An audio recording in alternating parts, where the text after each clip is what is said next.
Welcome to MB academy. Series के इस part में हम एंगुलर का इन्वायरमेंट सेट करेंगे। तो उसके लिए सबसे पहले हम node.js को इंस्टॉल करेंगे। तो उसको इंस्टॉल करने के लिए हम अपने ब्राउज़र में आके सर्च बार में node.js एंटर करेंगे। तो इसके बाद हमारे पास इसका इंटरफेस आ जाएगा और सबसे पहले हमारे पास जो ऑप्शन आ रहा है node.js, उस पर क्लिक करेंगे तो फर्दर टू डाउनलोड ऑप्शंस हमारे पास हैं। जो फर्स्ट ऑप्शन है वो हमें नोड से रिकमेंडेड है, तो इसके लिए हम फिर इसी को ही डाउनलोड करेंगे। इससे हमारा लेटेस्ट फीचर है, लेकिन हमें नोड ने ये रिकमेंड किया है। तो डाउनलोडिंग स्टार्ट करेंगे। हमारे पास डाउनलोडिंग स्टार्ट हो गई है। तो इसके साथ हमें npm जो कि नोड पैकेज मैनेजर होता है उसकी भी ज़रूरत होती है, लेकिन उसको अलग से हमें इंस्टॉल या डाउनलोड नहीं करना होता। वो node.js के साथ ही हमें इंस्टॉल मिल जाता है। तो ये हमारे पास इंस्टॉलेशन डाउनलोडिंग कंप्लीट हो चुकी है। अब इसको हम डाउनलोड से जाके इंस्टॉल करेंगे। तो यहाँ डाउनलोड्स में हमारे पास ये फर्स्ट ऑप्शन पे आ गया। इस पे डबल क्लिक करके हम इंस्टॉल करना स्टार्ट कर देंगे। तो ये एग्रीमेंट्स को एक्सेप्ट किया। यहाँ पे सिर्फ नेक्स्ट का ऑप्शन हमारे पास आएगा, उस पर क्लिक करते जाएंगे। तो ये हमारे पास इसकी इंस्टॉलेशन स्टार्ट हो चुकी है।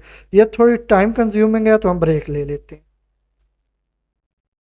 हमारे पास ये इंस्टॉल हो चुका है। तो अब हम इसको चेक करते हैं कि इसका कौन सा वर्जन है हमारे पास, और कंफर्म करते हैं कि ये इंस्टॉल हुआ है या नहीं हुआ। और साथ में npm को भी हम चेक कर लेते हैं। तो उसके लिए हम कमांड प्रॉम्प्ट ओपन करते हैं। यहाँ कमांड प्रॉम्प्ट हमारे पास ओपन हो गई है। तो यहाँ पे हम कमांड देंगे नोड -v। तो ये हमारे पास इसका वर्जन आ चुका है। ये कन्फर्म है कि ये हमारे पास इंस्टॉल हो गया।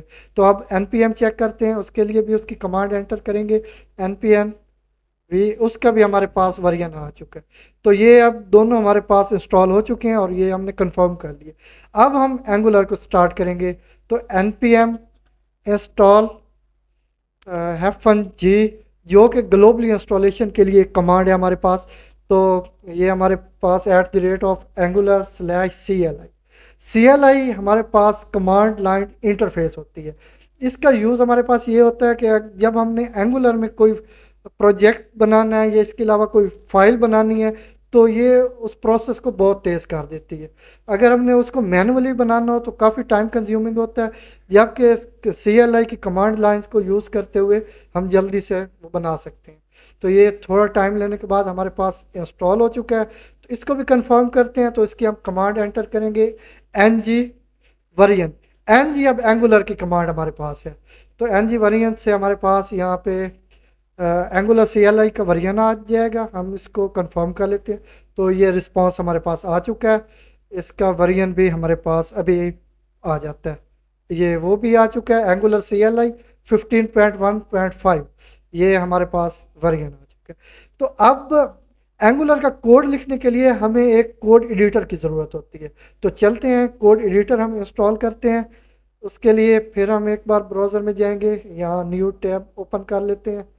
तो यहाँ पे हम कमांड एंटर करेंगे विजुअल स्टूडियो कोड।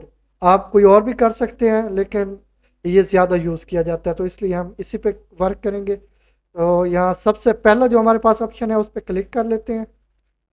तो हमारे पास डाउनलोडिंग के ऑप्शंस आ जाएंगे। तो ऊपर अपर बार में जाके चेक करेंगे तो हमारे पास एरो भी आ रहा है डाउनलोडिंग का, और डाउनलोड लिखा आ रहा है। इस पे जाके हम क्लिक कर देते हैं। इस पे क्लिक करने के बाद हमसे ये फर्दर ऑप्शंस पूछेगा कि आप किस ऑपरेटिंग सिस्टम के लिए डाउनलोड करना चाहते हैं। तो हमारे पास विंडोज़ है। आपके पास अगर कोई और ऑपरेटिंग सिस्टम है तो आप उसके लिए भी डाउनलोड कर सकते हैं। तो विंडोज़ के ऑप्शन पे हम क्लिक करेंगे।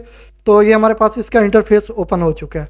तो आप अगर कोई और कोड एडिटर यूज़ करना चाहते हैं तो वो आप कर सकते हैं। यहाँ हमारे पास डाउनलोड का ऑप्शन है, हम डाउनलोड कर लेते हैं इसको। ये डाउनलोडिंग स्टार्ट हो गई है। ये टाइम कंज्यूमिंग है, हम ब्रेक ले लेते हैं। हमारे पास ये डाउनलोडिंग कंप्लीट हो गई है। तो इसको नेक्स्ट हम इंस्टॉल करेंगे। तो उसके लिए हम अपने डाउनलोड्स में जाते हैं। तो इस फाइल को अब हम इंस्टॉल करेंगे। उसके लिए सबसे पहले ऑप्शन है हमारे पास, यहाँ पे डबल क्लिक करने के बाद यहाँ इंस्टॉलेशन स्टार्ट हो जाएगी। एग्रीमेंट्स को एक्सेप्ट करेंगे और फिर नेक्स्ट पे क्लिक करेंगे। तो यहाँ हमारे पास ये इंस्टॉल होना स्टार्ट हो जाएगा। फर्दर इंस्टॉल का ऑप्शन है, तो इंस्टॉलेशन स्टार्ट हो गई है। थोड़े से टाइम के बाद ये इंस्टॉल हो चुका है हमारे पास। तो हमारे पास नेक्स्ट ऑप्शन फिनिश का है, फिनिश पे क्लिक करेंगे तो इसका इंटरफेस हमारे सामने ओपन हो चुका है। नेक्स्ट पार्ट में हम यहाँ पे प्रोजेक्ट क्रिएट करेंगे, इसकी कुछ फाइल्स और इसके पैकेजेस को हम एक्सप्लोर करेंगे। अगर वीडियो पसंद आई हो तो लाइक करें, शेयर करें और हमारे चैनल को सब्सक्राइब करें।